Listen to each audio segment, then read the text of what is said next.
हे जेके दोस्तों pillar India Jodhpur खां आयल जेकी हाफ़िज़ साहब तारीख़ ॿुधायो ही ॾिसी सघो था। मस्जिद शरीफ में जेके जी जी तव्हां इहो पत्थर ॾिठा आहिनि इहे जैसलमेर जोधपुर खां आया अच्छा उन्हनि ज़माने में। हिते वज़ू जी जाइ आहे, हिते वज़ू वग़ैरह कंदा आहिनि हे ॾिसो ज़बरदस्त। दोस्तों मदरसो आहे, मदरसे में अंदरि एंटर थियूं था, तव्हांखे ॾेखारियूं वधीक मदरसे जा मंज़र। मस्जिद जे ॿाहिरियां असां हिते मौजूदु आहियूं, हे तव्हां ॾिसी सघो था माशाल्लाह ख़ूबसूरत तरीक़े सां ही मस्जिद जेको आहे डिज़ाइन कयो वियो आहे। हे असांजी लाइब्रेरी में पहुची विया आहियूं माशाल्लाह, काफ़ी किताब तादाद में पिया आहिनि। अस्सलाम वालेकुम दोस्तों, कहिड़ा हाल आहिनि? उमेद बिल्कुलु ठीकु हूंदा। मां आहियां तव्हांजो पंहिंजो दोस्त तारिक बुज़दार ऐं तव्हां ॾिसी रहिया सलाम सिंध कश्मीर खां कराची ताईं। दोस्तों असां अॼु मौजूदु आहियूं तमामु घोटकी ज़िले जो हिकिड़ो मशहूरु दरगाह आलिया भरचुंडी शरीफ़। सो साईं असां सां गॾु आहिनि, अॼु साईं असांखे दरगाह विज़िट कराईंदा। साईं पहिरियों तव्हां पंहिंजो नालो ॿुधाइजो। फ़कीर इनायतुल्लाह साईं।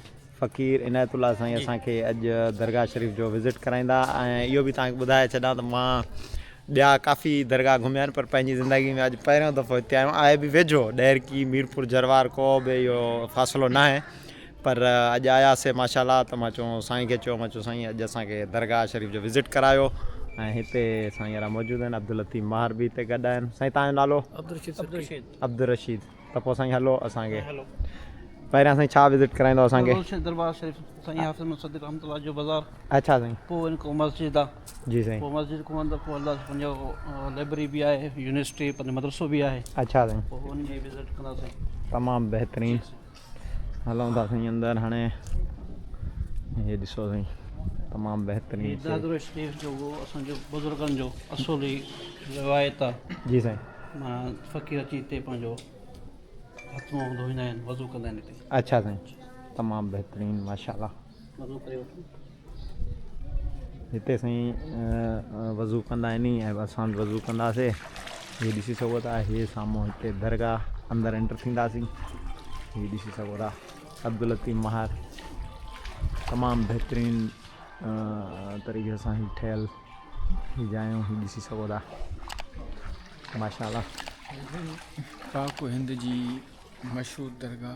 बिल्कुलु। हिते कई लखे माण्हू मुसलमान थियण ईंदा आहिनि। बिल्कुलु। पंहिंजे शौक़ सां, काई ज़बरदस्ती, काई अहिड़ो को ज़ोर न हूंदो आहे, ज़ाब्तो न हूंदो। बिल्कुलु, उहो त भरचुंडी शरीफ़ दरगाह नालो अची वियो त माना बिल्कुलु उहो साम्हूं अची वियो। बिल्कुलु। ऐं पाण एंटर थींदासीं, अॻिते हलूं था इंशाल्लाह, तव्हांखे ॾेखारियूं था। इहे ॾिसी सघो था हिते वीडियोज़ में काफ़ी तव्हां ॾिठो हूंदो, हिते वज़ू जाइ आहे, हिते वज़ू कंदा आहिनि। ऐं हीअ साम्हूं हिते दरगाह आहे, साईं असां सां गॾु आहे, हीअ ॾिसी सघो था। हे जाइ निमाज़, हिते निमाज़ थिए थी, निमाज़ पढ़नि था माशाल्लाह।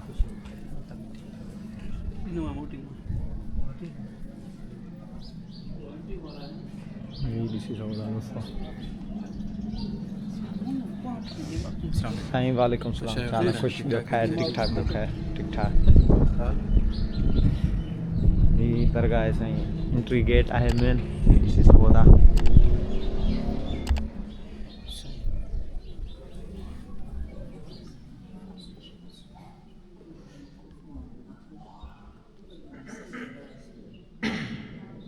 माशाल्लाह दोस्तों, असां हिन वक़्तु मौजूदु आहियूं दरगाह जे अंदरि।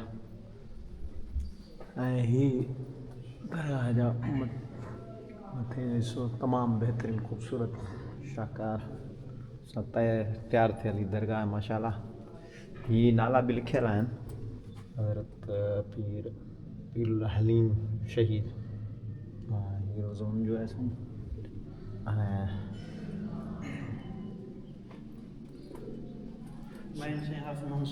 थोरो साईं ॿुधायो कहिड़ा कहिड़ा रोज़ा आहिनि?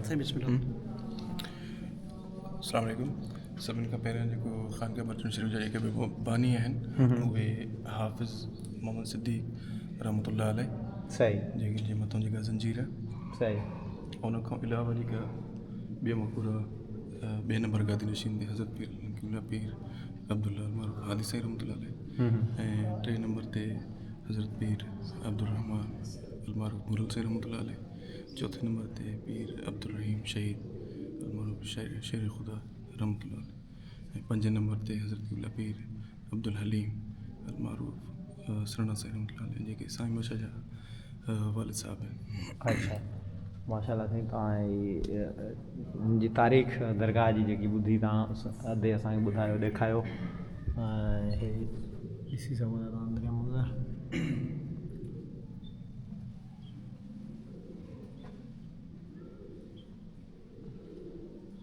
अब्दुल लतीफ़ महिरबान हेॾा दोस्त रोज़ो तमामु बहितरीन डिज़ाइन सां तयारु थियल आहे दरगाह आलिया भरचोंडी शरीफ़। तव्हां काफ़ी दोस्तनि ॾिठो ॿुधो बि हूंदो हिन दरगाह जे हवाले सां काफ़ी तारीख़, पर अॼु तव्हांखे गहराई में माशाल्लाह ही अधे तारीख़ बि ॿुधायो। इंशाल्लाह अञा अॻिते हलूं था, अॻिते तव्हांखे डिटेल वरी ॿुधायूं था ॾेखारियूं था। बिस्मिल्लाहिर्रहमानिर्रहीम। दोस्तों असां हिन टाइम मौजूदु आहियूं दरगाह आलिया भरचूंडी शरीफ़ में ऐं मस्जिद शरीफ़ जे सैन में वेठा आहियूं जेके क़दीमी मस्जिद शरीफ़ आहे माशाल्लाह अल्हम्दुलिल्लाह।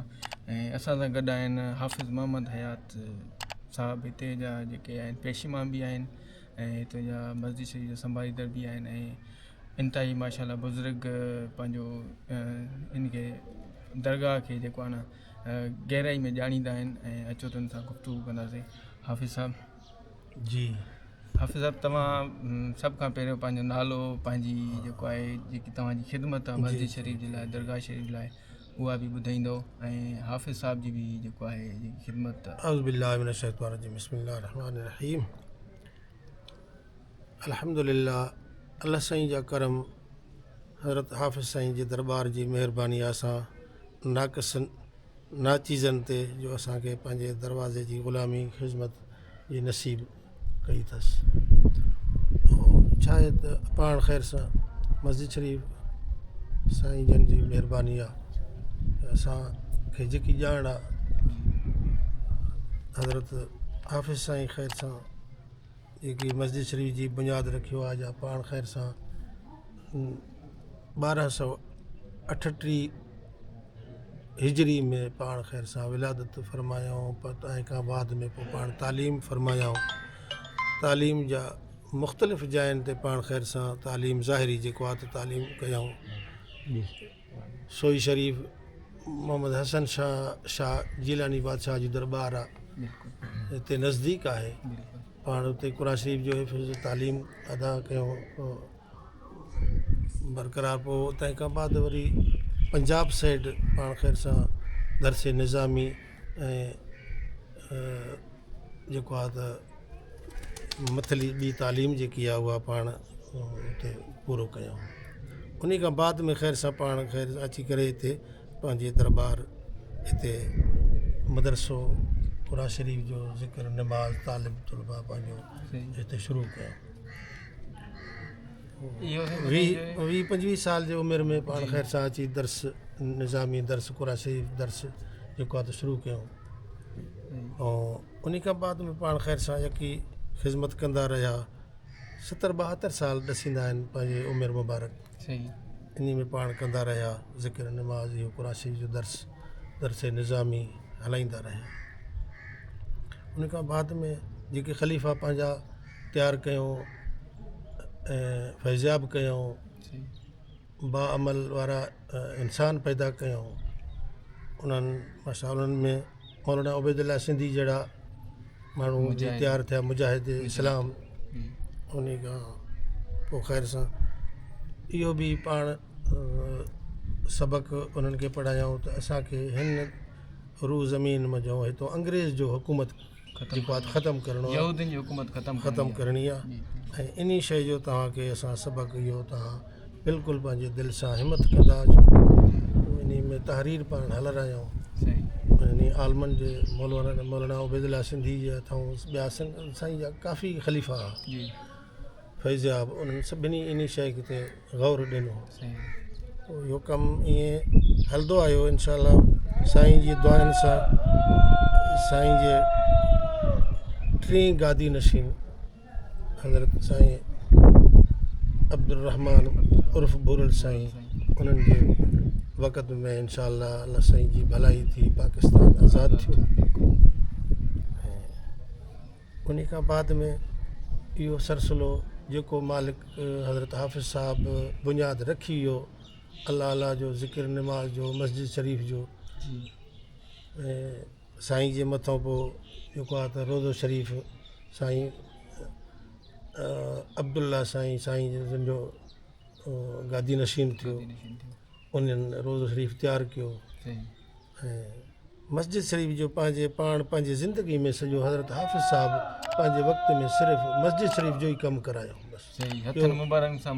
बुनियाद रखियूं बुनियाद छा पर बिस्मिल्लाह को वज़ू को सवा को बि सिर बि न हणायो हा पठा बि साईं जन पंहिंजा पाण तयारु कराया पंहिंजे सिरनि जा पाण पचराया पाण खणाया पाण कमु करायो इन उमिरि में सिर्फ़ु इहो क़ुरान शरीफ़ पाण दर्स ॾींदा रहिया ॿियो मस्जिद शरीफ़ जो कमु करायो बसि पंहिंजी ज़िंदगी में अॼु ताईं माशाअल्लाह उन्हनि जी दुआनि सां जेको आहे त अल्लाह अल्लाह हले थो ज़िक्र नमाज़ दर्स निज़ामी मालिकनि जो उन्हनि जो फैज़ आहे जेको आहे जारी सारी आहे वधीक हाणे तव्हांखे हिते साईं तव्हां जेको आहे न नज़र आयो तव्हां ॿुधायो बि सही त हिते के सिर इंडिया मस्जिद शरीफ़ में जेके तव्हां इहो पथर ॾिठा आहिनि लॻल आहिनि साहन में जी जी सामा इहे जैसलमेर जोधपुर खां आया उन्हनि ज़माने में सही हा ऐं हिते साईं काफ़ी जेके आहिनि मुस्लमान बि थींदा रहंदा आहिनि ऐं काफ़ी सोशल मीडिया ते असां इहे शयूं ॾिसंदा रहंदा आहियूं त माना हिकिड़ो ज़ोर कयो वेंदो आहे इन बाबति थोरो तव्हां छा माना हक़ीक़त राय ॿुधाईंदव हिते मुस्लमान तमामु घणा ई थींदा रहिया आहिनि अॼु ताईं थींदा रहंदा आहिनि पर टले जा टला ईंदा रहंदा आहिनि सही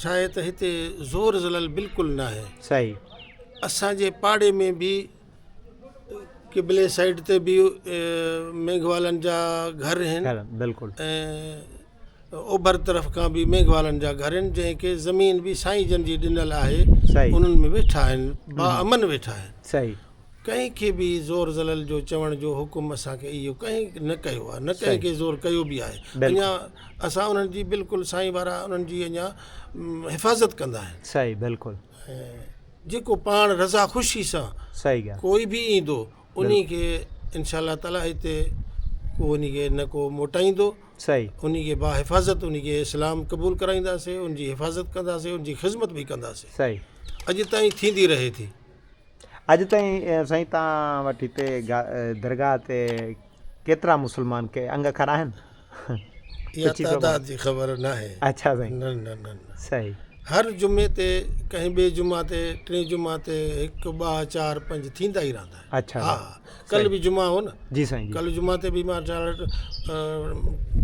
माण्हू इस्लाम क़बूल कया अच्छा सही थींदा रहंदा आहिनि असां इंशा अल्लाह ताला हिते इहा कंहिंखे ॾाढ ज़ोर ज़बर जो कंहिं ते बि असां अॼु ताईं न करायो आहे न थींदो आहे असां रज़ा ख़ुशी उन्हनि खां 3 बार साईं पुछंदा आहिनि सही अबा कंहिंजी का ॻाल्हि आहे का वॾा को तकलीफ़ आहे न कंहिंजे ई करे तव्हां ईअं तव्हां अॼु थियो था वरी सुभाणे तव्हां का ॻाल्हि फिरी वञो या कीअं तव्हांखे का बि ॻाल्हि तकलीफ़ आहे त उन जी वजह त असांखे इहा हक़ीक़त ॿुधायो जी तव्हांजे ख़ासि इस्लाम जी मोहबत छिके आयो आहे त असां तव्हां बिल्कुलु तव्हांखे असां कलमा पढ़ाईंदासीं तमामु बहितरीनु हिते असां सां गॾु हाफ़िज़ साहिबु असां सां गॾु हुया जेकी दरगाह आलिया भरचुंडी शरीफ़ जे हवाले सां जेकी कुझु जेकी मालूमात हुई उहा असांखे ॿुधाई ऐं तव्हां ॿुधी त पोइ हलूं था कुझु मस्जिद बि तव्हांखे ॾेखारींदासीं इनशा ऐं दरगाह बि तव्हांखे ॾेखारियो ऐं जीअं साईं हाफ़िज़ साहिबु ॿुधायो ऐं इहा अखियूं ॾिठे असां हिते आयासीं बिल्कुलु ॾिठासीं त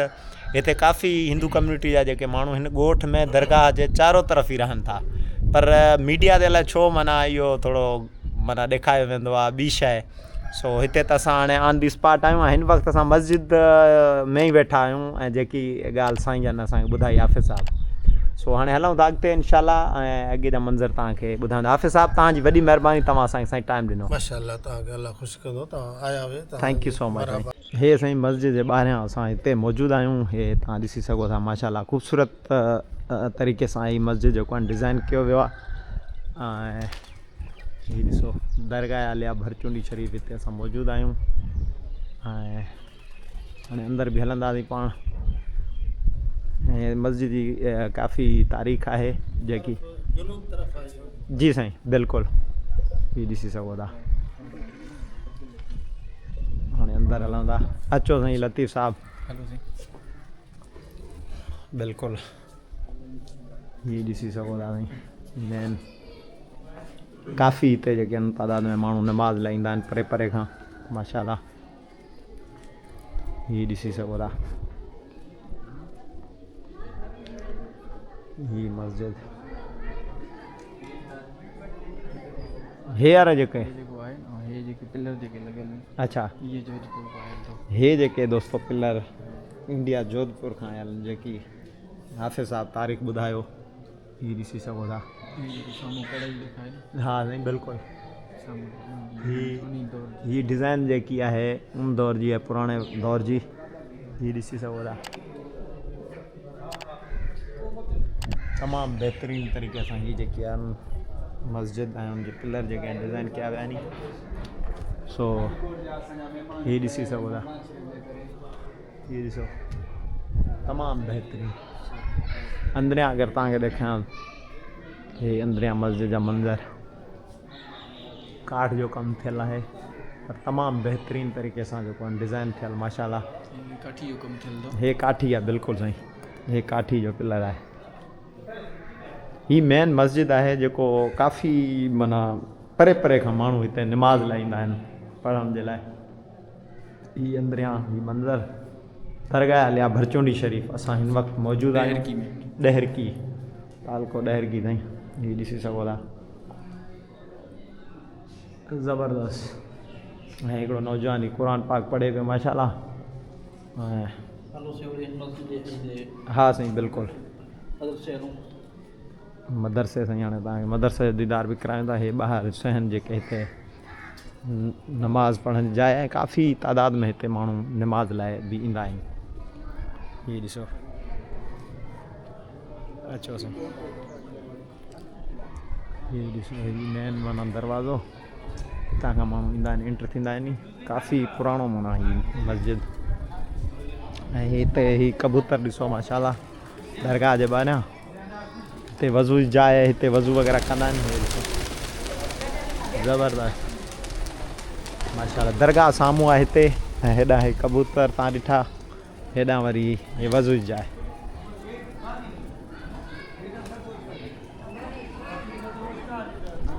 हे दरगाह आलिया भरचुंडी शरीफ़ हिते मौजूदु हुयासीं तव्हां ॾिसो था।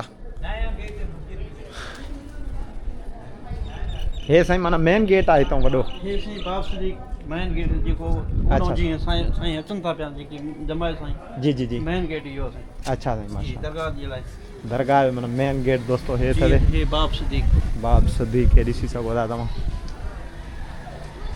हे दरगाह जो मेन गेट दोस्तो बाब सदीक हिते मौजूदु आहियूं।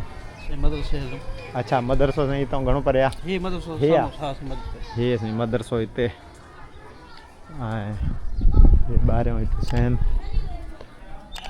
हाणे अंदरि हलूं था मदरसे में तव्हांखे मदरसे जो दीदार करायूं। हे दोस्तो मदरसो आहे मदरसे में अंदरि एंटर थियूं था तव्हांखे ॾेखारियूं वधीक मदरसे जा मंज़र माशाल्लाह।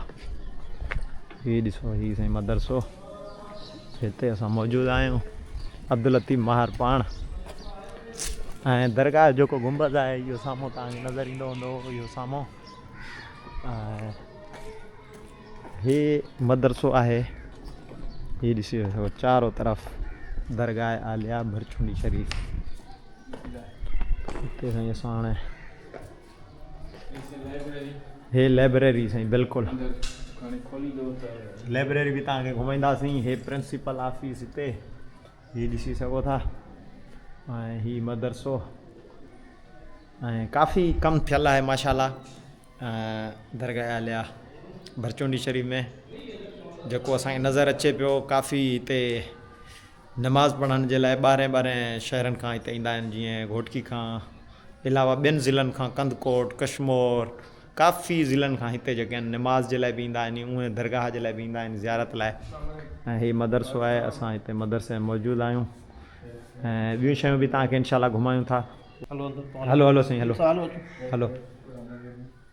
लाइट हे साईं लाइब्रेरी में पहुची विया आहियूं माशाल्लाह काफ़ी किताब तादाद में पिया आहिनि। हे ॾिसो ज़बरदस्त ज़बरदस्त लाइब्रेरी साईं तयारु थियल आहे माशाल्लाह। वाह साईं वाह, माशाल्लाह। साईं छा चवंदो, काफ़ी पुराणा किताब पिया आहिनि माशाल्लाह। नुक़सान साईं हे जेके क़ुर शरीफ़ आहिनि साईं जी, हे त पंहिंजो अरबी किताब बि आहिनि। अच्छा साईं। जी, हे क़ुर शरीफ़ बि आहे साईं, मियां साहब फैमिलिया में वॾनि खे। अच्छा लिबिया कज़ाफ़ी जो। अच्छा साईं। जी हे साईं वॾो क़ुर शरीफ़ इहो किथां आयो, थोरो त हिन जी ॿुधाईंदो तारीख़? साईं ॿुधण में त लिबिया खां साईं मियां साहब वियो पंहिंजो दौरे ते, अच्छा साईं। कज़ाफ़ी ॾिनो अच्छा, क़ुर शरीफ़ जी। जनरल कज़ाफ़ी, कर्नल कज़ाफ़ी कर्नल जेको कर्नल मशहूरु हा, नाले वारो शख़्सियत हुयो। नाले वारो शख़्सियत हुयो। हे साईं वॾो मुंहिंजो क़ुर तोहफ़ो पाक मिलियल माशाल्लाह। आहे। जी जी। माशाल्लाह माशाल्लाह साईं माशाल्लाह, ज़बरदस्त। हीअ लाइब्रेरी ॾिसो माशाल्लाह, केॾो सुहिणो लाइब्रेरी ऐं ज़बरदस्त माशाल्लाह। हिते इस्लामी जेके किताब बुक्स आहिनि उहे बि पिया आहिनि, ऐं इन खां अलावा दीनी दुनिया में ॿई बुक्स आहिनि, ईअं न साईं? जी हा साईं जी। माशाल्लाह तमामु बहितरीनु। हे दोस्तो ॾिसी सघो था, हे ॾिसो साईं इस्लामी बुक्स बि आहिनि, पर दुनियावी बुक्स बि किताब बि तव्हांखे हिते मिली वेंदा। जेकी लाइब्रेरी जहिड़े तरीक़े सां नज़र आयो पिया माशाल्लाह, त काफ़ी हिते गेस्ट ईंदा हूंदा, ज़ाहिरी ॻाल्हि आहे पढ़ंदा हूंदा। ऐं लती मार छा चवंदे लाइब्रेरी जे हवाले सां, केॾो सुहिणो माशाल्लाह लाइब्रेरी। साईं हिते जेको माना तव्हां किताब ॾिठा, हा माना ईअं सम्झो त हर क़िस्म जो तव्हांखे किताब मिलंदो। बिल्कुलु ऐं क़ुर शरीफ़ बि तव्हांखे काफ़ी माना क़िस्म जा मिलंदा। बिल्कुलु। पोइ टाइम थोरो शॉर्ट आहे, हा यानी की अञा डीप विज़िट कंदासीं इंशाल्लाह। टाइम। बिल्कुलु साईं। ऐं हिते तव्हां हीअ ॾिसी सघो था, हिते हीअ मदरसो तयारु थियलु आहे। मदरसो बि हिकिड़े ख़ूबसूरत तरीक़े सां ज़बरदस्त तयारु थियलु आहे, ऐं असां हिते मौजूदु आहियूं। हाणे ॿाहिरि हलंदासीं, ॿाहिरि जा मंज़र बि तव्हांखे घुमायूं था, ॾेखारियूं था। दरगाह जेको गुंबद आहे उहो तव्हांखे उहो साम्हूं नज़र ईंदो हूंदो ज़बरदस्त तरीक़े सां माशाल्लाह सुहिणो। हीअ ॿेर ऐं खजी बि हिते मौजूदु आहे, ऐं मदरसो ज़बरदस्त तरीक़े सां डिज़ाइन थियलु आहे। नंढड़ा नंढड़ा ॿार ॾिसो मिसाल पढ़नि, ऐं माशाल्लाह सुहिणो साबितो मदरसो, छबर बि हेॾां आहे, हीअ ॾिसी सघो था। ऐं दरगाह साम्हूं आहे, हितां खां साफ़ु नज़र ईंदो, ॾिसी सघो था माशाल्लाह। मोमेंट त दोस्तो हीअ अॼु जो जेको व्लॉग आहे मेन भरचोंडी शरीफ़ जो, उहो तव्हांखे ॾाढो पसंदि आयो हूंदो। अगरि पसंदि अचे त सलाम सिंध फेसबुक पेज ऐं असां यूट्यूब चैनल खे वधि खां वधि लाइक सब्सक्राइब ज़रूरु करे छॾियो। पंहिंजो दोस्त तारिक बाज़ार खे ॾींदा इजाज़त, जिते बि हुजो ख़ुशि हुजो, अल्लाह हाफ़िज़।